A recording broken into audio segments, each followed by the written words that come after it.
Есть много мест, которые интригуют и притягивают путешественников разных мастей, однако попасть туда непросто, порой даже невозможно. Арктика – одно из таких мест. Подъехали к заправке Усть-Кут. Дальше дорога идет на Верхнее Марково. Мужики заливают машины для зимника. На зимнике дальше 1000 километров не будет никаких заправок. Вот фуры заливают все баки. Вот так вот. Заправляем машины. Дальше идем на Усть-Кутский зимник. 150 километров и вперед.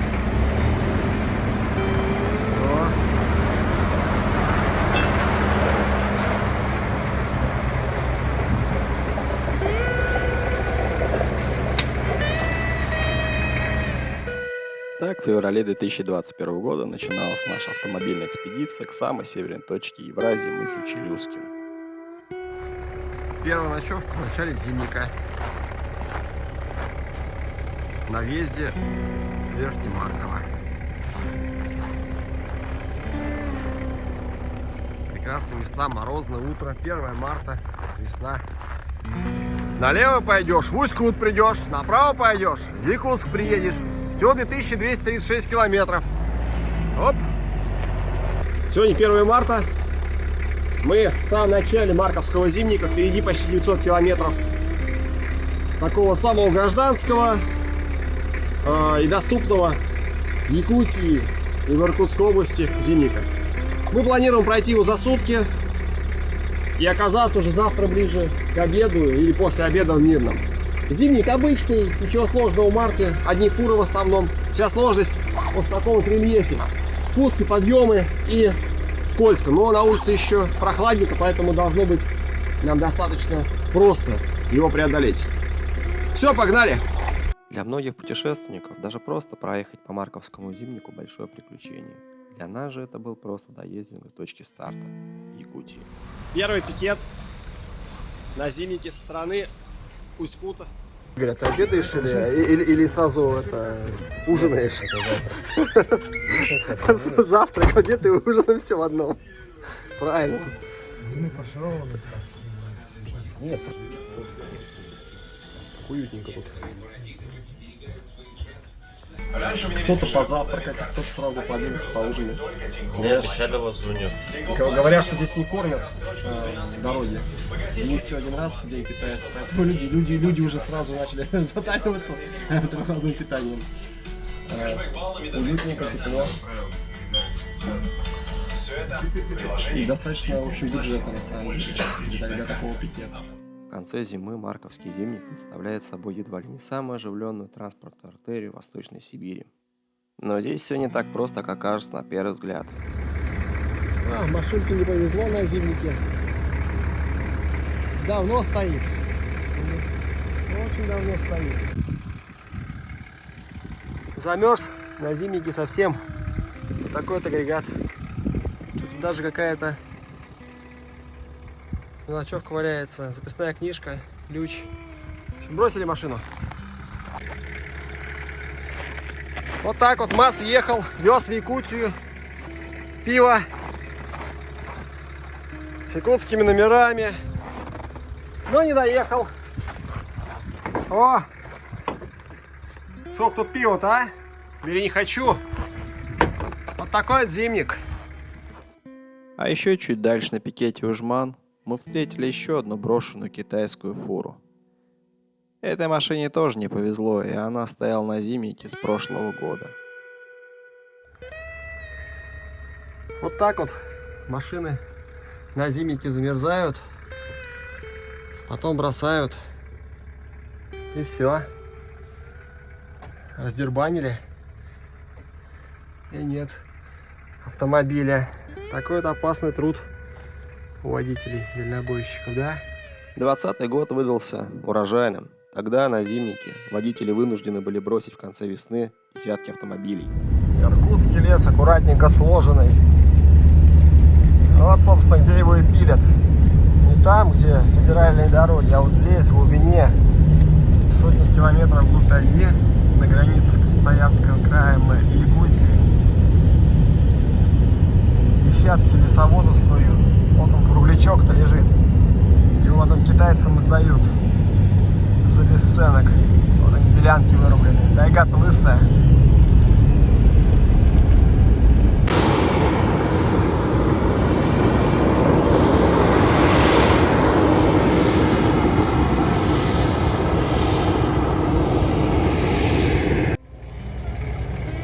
Добрались мы до пикета Таежный. Большой пикет. Сейчас здесь пожрем блинчиков, попьем чаю и помчим дальше. Нам еще ехать очень много, так что надо ехать. На одном из разъездов чуть-чуть зацепила машину. Масс ударил по зеркалу прицепом, поцарапал. Ну ерунда. Что происходит у нас? Подушка спустила. Подушка спустила? А что спустила? Пробила. А, пробила? Да, я не понимаю, что туда могло слететь. Прям пропитый. Охренеть. Ну у тебя пружина-то держит? Да. Ну и все. А что еще? Что почему не едет? Да нет, непонятно. В смысле не едет? Газа, тяги нет? Ну что-то да, просрала на одном подъеме. У тебя подогревы включены? А не могло, но замерзнуть, оно зимнее. Волны. А? Волны. Патрубки мягкие, все нормально, едем дальше. Ну и все. Просто горки, нагрев. Да, наверное, действительно у тебя под Я это. думаю, что это разум, но вот просто.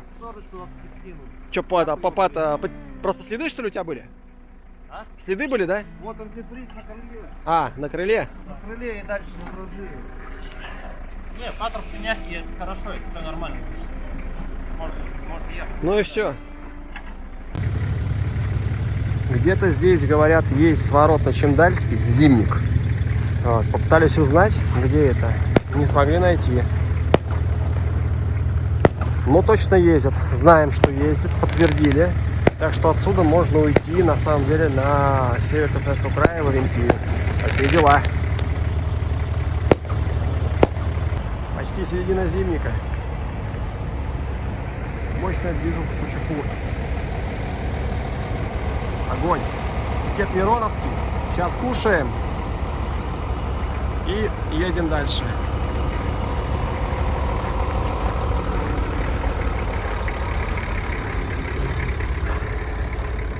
Цивильненько.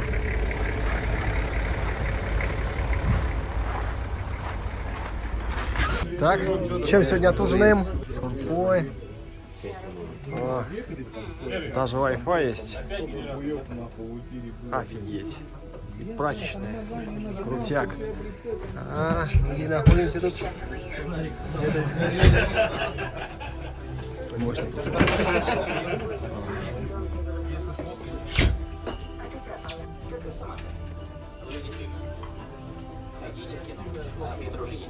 Пусть вернется в больницу.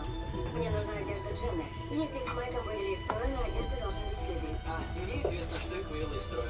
В организме Дженны. За первый день мы преодолели почти половину Зимника и приблизились к границе Якутии. И самое смешное, что решили встать на ночевку едва ли не в самом холодном месте этой транспортной артерии.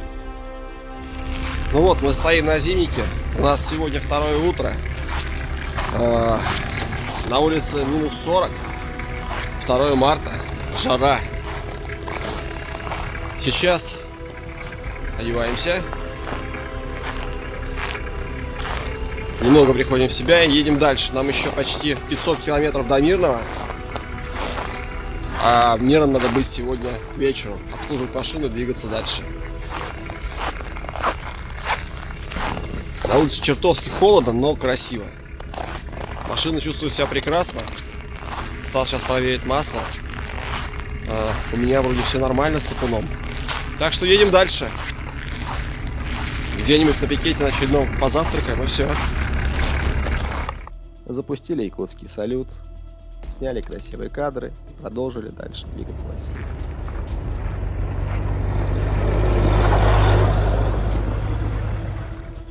И так вот километр за километром мы уходили все дальше на север. Приближались к Якутии. Машин стало меньше, деревья стали ниже. Приехали к очередному пикету. Здесь много машин. Сейчас позавтракаем. По Зимнику еще 300 километров.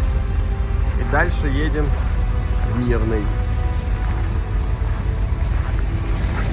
На улице свежо, хорошо, где-то 28 градусов. Такие дела. Мы неумолимо приближались к Якутии. Действительно, Россия больших расстояний. Жертвы Зимника. Автомобиль еще один брошенный. Много лет не следивший. Это последний пикет Иркутской области, пикет Светлана. Сибирь. Дальше начинается Якутия. Здесь мы пообедали и все. Едем дальше. Больше пикетов быть не должно. Ну, может быть, в Якутии только. А так все, да. Самое интересное на пикетах это, конечно, то, что благоустроен мусор. И туалет. Сегодня пути из Москвы мы достигли Якутск-Теренский район. И 4 дня, как мы выехали из Красноярска. Вроде как 20 числа, 28, 1-2, да. Россия маленьких расстояний закончилась, у нас Россия больших расстояний. Нам еще ехать до Юран-Кая почти 2000 километров. 2000 километров на север по Зимнику. Мы едем в Чёрт до Ясок, почти 6 тысяч, от Москвы еще 2000 ехать для того, чтобы доехать до конца Зимника. А потом еще 500 километров по тундре, а потом еще 1000 километров по целине. Россия. Поехали. Встретили первый указатель в Якутии. Мирный 410, Светар 586, Мил 851. Удивительное дело, но за 750 километров от Усть-Кута это первый указатель на этом Зимнике. Что значит Якутия, да? Республика больших расстояний. Для России больших расстояний. И при этом, несмотря на март, морозы никак не отступали. С самой Кировской области. Ехали по Ленскому району Якутии, потом раз, и Мирнинский район, а до Мирного еще 400 километров. Вот так вот, Якутия, Мухры-Мухрыево. Мы приехали в Мирный, здесь нас встретил Сергей Ковенко в сервисе Матюн Эксперт. Ребята любезно выделили нам бокс теплый, для того, чтобы мы смогли дальше обслужить наши машины и ехать далее на север Якутии. Машины прошли у нас уже достаточно много. Мы от Москвы проехали 6600, Стас от Новосиба проехал в 2 раза меньше. Так, Стас, Рикара это скажи, для людей. ты зачем ломаешь машину? Вот видите зубья трещотки, там ответный механизм, на котором 10 зубов трещотки. Их срезало, пришлось быстро нарубить зубцы, изменить ходы ползунов. И теперь у меня... срезал-то почему? Кто-то слишком много кушает, наверное, на Зимнике, Оп. да? Спинка похожа на спинку, а не на говно. Так срезал-то почему? А, Кто-то слишком много мы кушает? не ели 2 дня, очень нервничали. Ага, Но, раскачивался. правда, да. очень хочется. Да, тут пытались. Не находили себе места. Вот, обслужим сейчас 70-ку, сейчас обслужим меня. И поедем дальше. Вроде с машиной все хорошо. Вот тут мотор немножко замыли от масла. Сейчас ребята покатаются, узнают, да?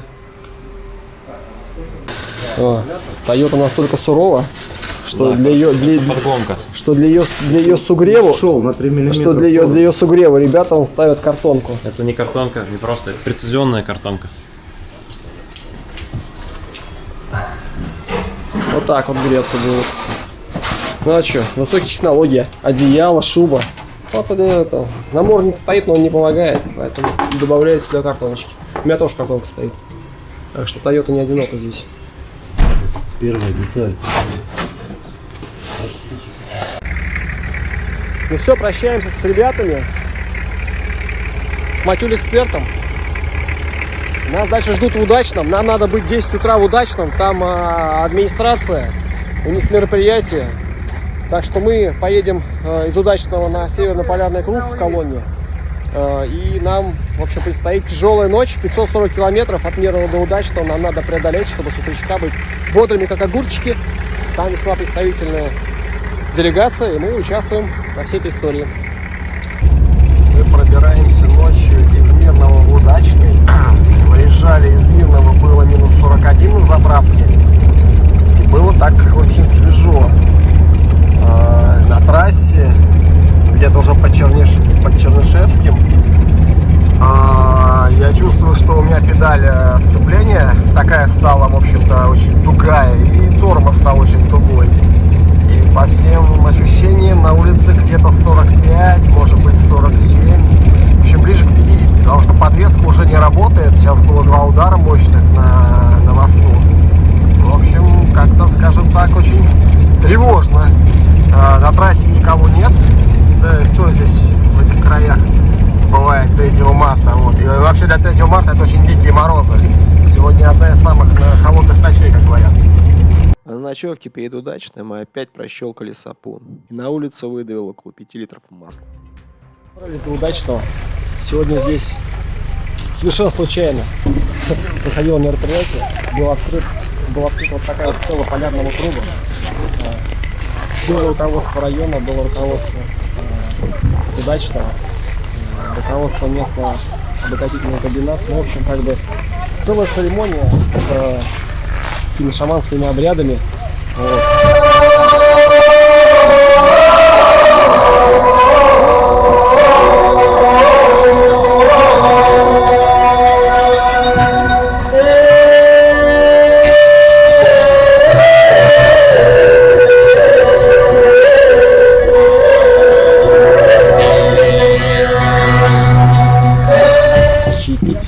Строганина, надо накрыть стол, оленина, самса, треугольнички, язык оленей. В общем, круто. Такой целый праздник, совершенно случайно.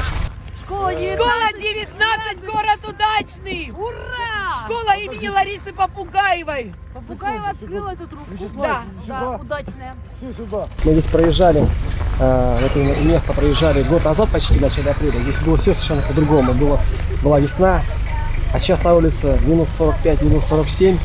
Невероятно холодно, просто невероятно. Замерзают ноги, руки, невозможно даже снимать. Вот. Но при этом светит солнце. И вот такая вот атмосфера праздника. Не знаю, как они здесь вообще живут. Возможно здесь жить по такой температуре. Тут даже находиться можно с трудом. Вот. А мы сейчас возвращаемся в Удачный. Нам пообещали, значит, бокс. Мы осмотрим машину. Что у нас там происходит. Опять ночью даванул.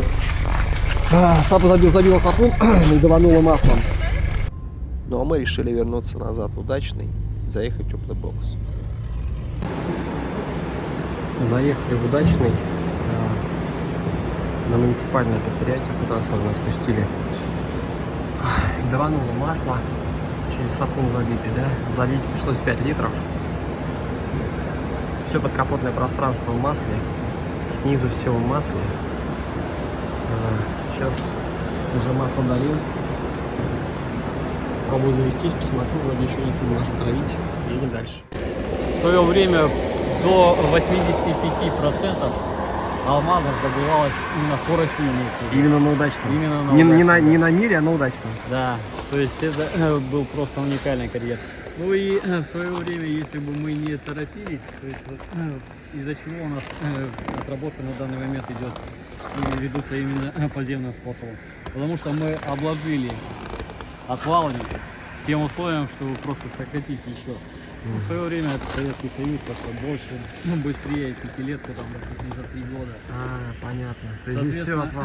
Все это вот нам мешало. Будет проект, конечно, на разнос.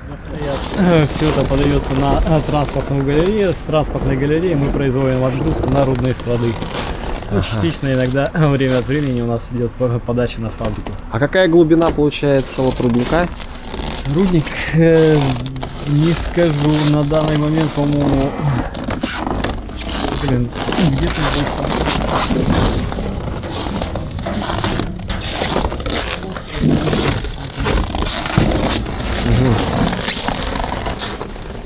это 21 год, получается, 4 тысячи. Глубина. Это получается, он находится под этим вот карьером, конечно, да? Конечно, ага. У нас получается карьер вот выработан на глубину 200 минус 320 отметка крайняя. И потом дальше уже идет рудник. Это получается, что там вы разрабатывали вниз, потом, в общем-то, разрабатывать уже открытым способом нельзя, да, и начинает... Совершенно верно, да. Обалдеть. Технологии. Также вот в Мирном, да, собственно, тут да? Такая же была точно технология. Единственное, карьер мир был затоплен. У нас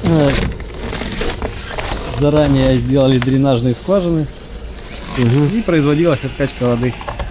Карьер мир все знают, да, что случилось. Да. То есть минерализованная вода, которая содержит чуть ли не всю таблицу Менделеева. Очень большое содержание, по-моему, брома, что ли, или нет, по-моему, бора. То есть в какой-то момент даже здесь планировали сделать предприятие по добыче этих элементов. То есть это было бы выгодно. Содержание настолько большое, то есть это для добычи. Ну и для здоровья, скажем так, это не совсем хорошо. Ну да. Ну, такой пример, если, допустим, опускаешь руку, не сказать, чтобы кожа прям мгновенно слабнет. Нет, кожа не слабнет, но тем не менее коробится, сушит очень сильно. И, допустим, люди, которые у нас работают на шахте, условия там, конечно, не очень хорошие. Вся эта взвесь находится постоянно, она окружает человека. И, есть какие-то профессиональные заболевания, да, там тоже, как у шахтеров? Конечно. С легкими, ну, у большинства, конечно. А сколько работает в среднем в шахте? Это же тоже какой-то там сокращенный срок работы-то. У нас нету такого. Хотя, нет, скажем так, у нас шахта начала работать недавно. Поэтому в 2014 году они выходили, по-моему, 400, что ли. То сейчас пока о показателях, сколько работает люди, мало, пока да, еще говорить рановато. Это можно будет говорить лет через 10-15. Ну все, мы закончили наш визит в Удачный. Побеседовали с главой, побывали в церкви, заправились, подлечили машины и теперь уходим на ледек. Впереди у нас 3 сотни такого качкастого зимника, а потом зимника на бар. Помчали, на улице опять холодает.